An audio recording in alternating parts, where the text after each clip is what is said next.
University of Fort Hare Executive Protection Officer Mboneli Vesele has been laid to rest. Vesele was the bodyguard of Vice Chancellor Professor Sakhele Buhlungu. He was murdered last week outside Buhlungu's home. Ministers Nzimande and Bheki Cele attended those funeral proceedings earlier on this morning. And Ronald Masinda was there and joins us for the very latest.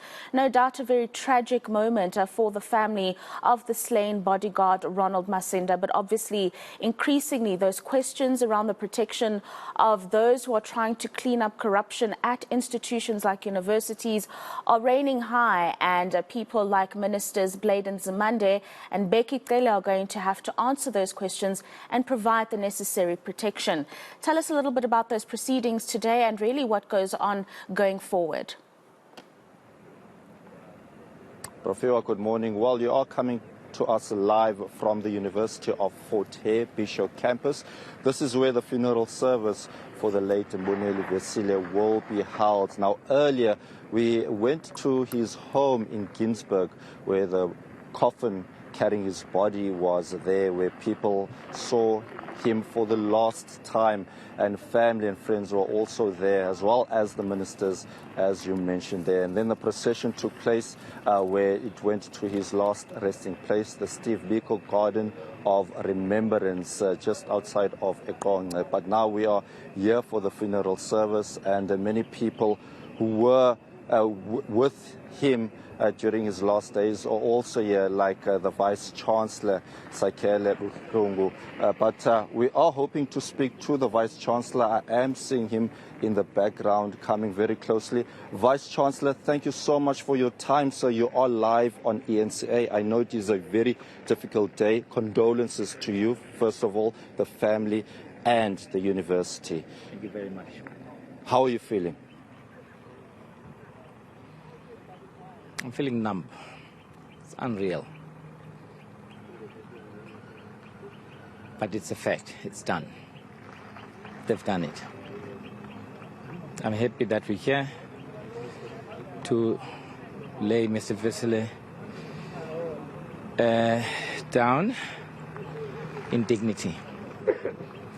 And I'm glad that his staff, his colleagues are here, his family is here. We're all here. That's what matters now. That's what matters now. Vice Chancellor, for the many people who don't know what actually took place on that tragic day, can you perhaps please tell us more? Right. On that day, basically, the assassins came next to my house in Alice, where Mr. Vesele and I lived. I was not in the car. They shot him dead. But it's clear they wanted to finish both of us off. Had I been in the car, I would have been dead. Sadly, he succumbed to the injuries on the spot next to the house. And that was that, about 8:30, 8:45 on Friday night. That's what it was. It was assassins who are dead set on this. I just need to say something that what's been happening in the university is that several people have been getting shot at, and one person who died was Mr. Petrus Roots in May. He was shot dead, assassination style, and we made our cry. And then what happened in the meantime is that there are smear campaigns, there's emails and things like that get sent around to even to the authorities, to government people and the media.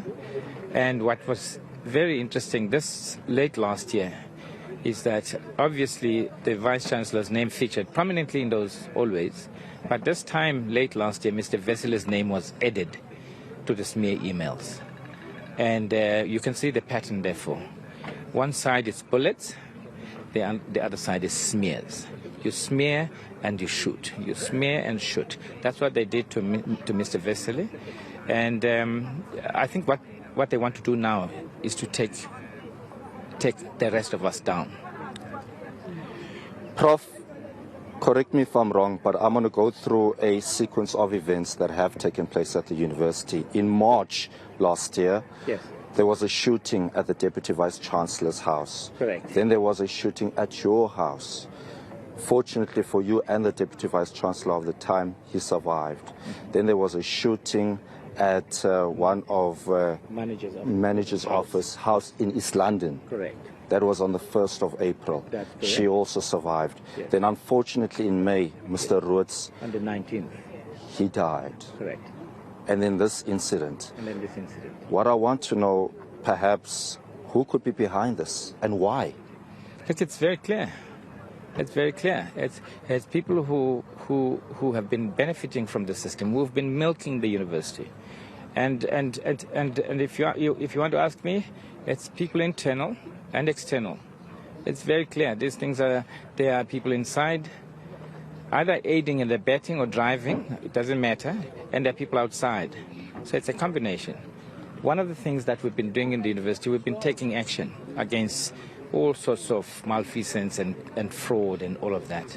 And it's some of those people, but also some of people whose ways of benefiting irregularly has been stopped in its tracks by me, by my colleagues, by my executive, and by the authorities of the university. That's what's happening here. So it's linked very directly to criminality that we've been stopping, and they're now brazen. They want to steal by force. They want to steal by force. They want to siphon off resources, public taxpayers' money by force, using bullets. That's what they're doing. And since you stepped in, many people have given you credit for those particular, or handling those particular issues, issues of corruption and maladministration. In terms of some of the people who could be behind this, are they possibly people that you may have gotten rid of at the institution, or people that worked there and left? Let me put it this way. We've been working with the authorities for a very long time. We've been working with the Hawks. The Hawks have got documentation.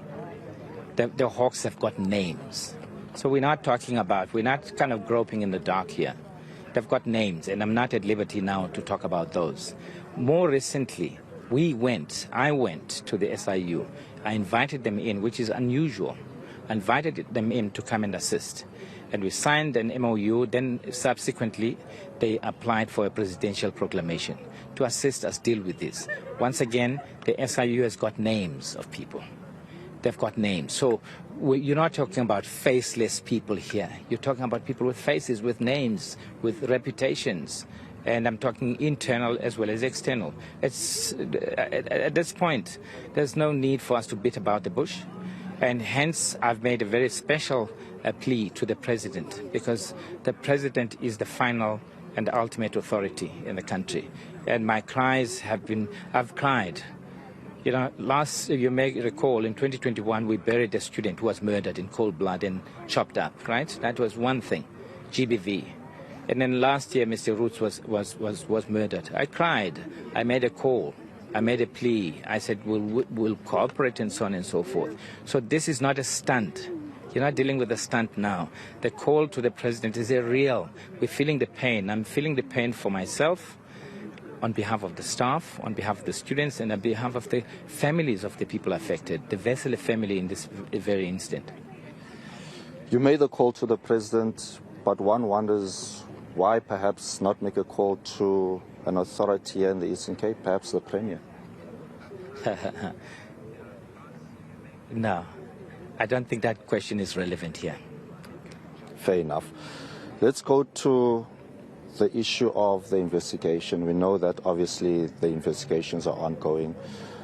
Having met with Minister Cele, are you confident that things will finally reach to a point where people will get justice? We had a very excellent interaction with Minister Cele and his top brass, National Commissioner, Deputy National Commissioner, and a whole lot of other people there, top brass. Very productive, very candid, frank, no holds barred. That's what we had here in Zwelitsha.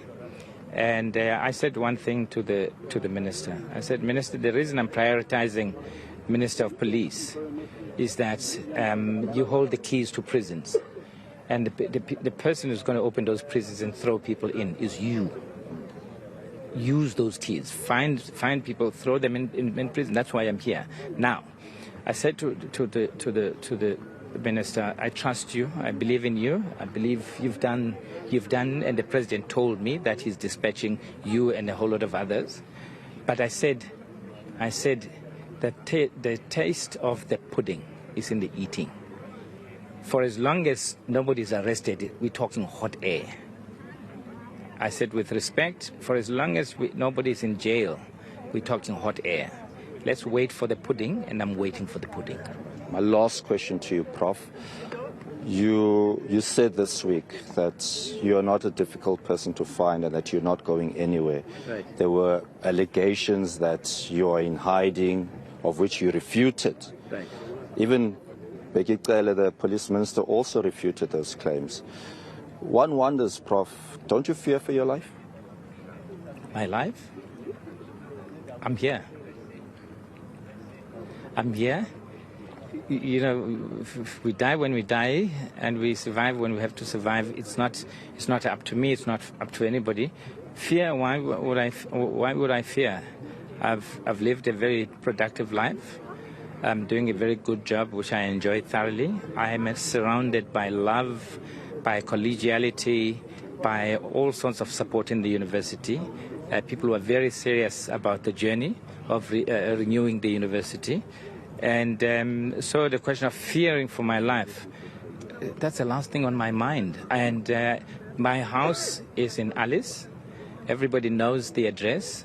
And I'm there. I'm going nowhere. I'm going nowhere. And I've told Minister Cele, if my coffin has got to be fetched, he will fetch it from my house. Professor, you're a brave man. Thank you very much indeed for your time, sir. Right. Thank you. Rofiwa, just briefly, I also want to bring in the brother of Mr. Mboneli, Vesele. Thank you very much, sir, for your time. I know it's a very difficult time for the family. Just in terms of summarizing what has taken place, how would you summarize it? Firstly, my name is Nzimande, as you are saying, Vesele. Well, is there a word that we can use to summarize this?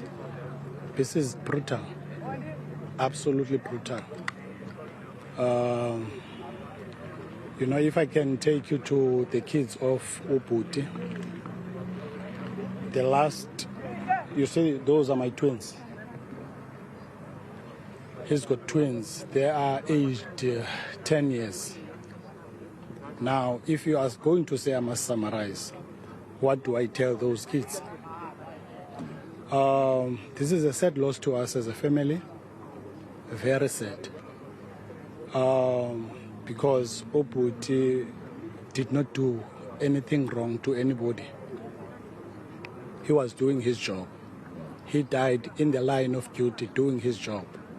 So, if I may summarize this as you are asking me to summarize it, I will say, I so wish that we were saying today the culprits are behind bars. Grootman, I want to ask this question as the last question. Now, Prof made reference to a smear campaign where names were thrown around, emails were sent, and your brother's name was mentioned. Did he ever say anything about that, or did he feel that his life was threatened at some stage? You know, his job was to be a protector to the Prof.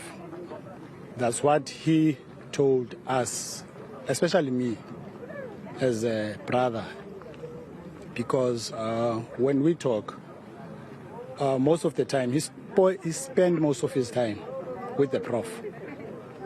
There were very few times that he will come and see his family, especially his kids.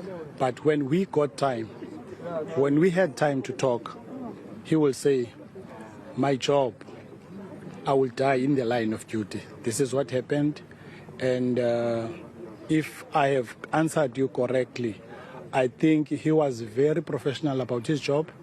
He was respecting the merits of his job. He did not want to divulge them to us. Yes. Grootman, Dabulela, thank you very much indeed for your time, sir. And my condolences. Well, that's the word from Professor Buhlungu, as well as the brother of the late Mboneli Vesele. It's back to you in studio. Thank you very much.